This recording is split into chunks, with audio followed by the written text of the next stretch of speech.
Greetings to you, all saints, and blessings on this feast day of the Epiphany. The 12 days of Christmas are over, and each January 6th we celebrate the Epiphany. And of course, the word Epiphany comes from a Greek word which means manifestation.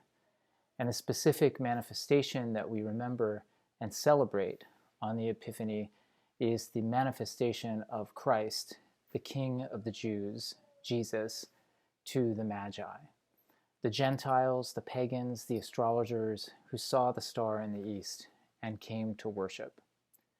And so as we reflect on that, I'd like to offer two suggestions for us. The first suggestion is this: what would it look like to sit in the presence of the Christ child, Jesus, the King of the Jews, Son of Mary, and allow him to show you something?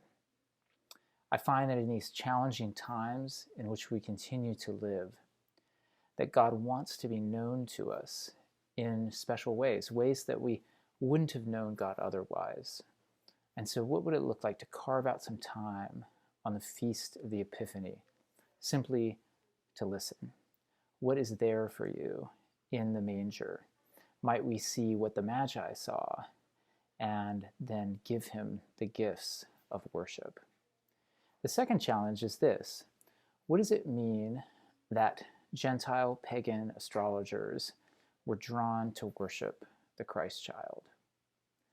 It seems to me that around us, our world, or our culture at least, is increasingly non-Christian. But that doesn't mean that Jesus is uninteresting. It doesn't mean that Jesus isn't compelling to our friends and to our neighbors, to our family members, to the people we interact with on a daily basis. It doesn't mean that Jesus isn't interesting. But it does mean that for whatever reason, whether a bad experience at a church, a bad stereotype they have of Christians, they've distanced themselves, either by default or on purpose, from the church. But I believe that Jesus continues to be compelling, that Jesus continues to be interesting, wherever you're coming from on the map.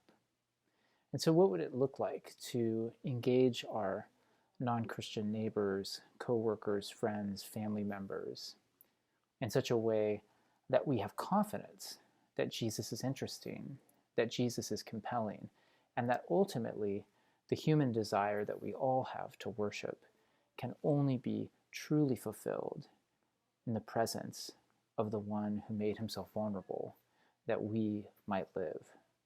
And so as we celebrate the Epiphany this year, spend some time in the presence of the Christ child and allow him to manifest himself to you. Especially in these difficult times, what would it look like for him to manifest himself to you in ways that maybe you wouldn't have been able to receive before our COVID time?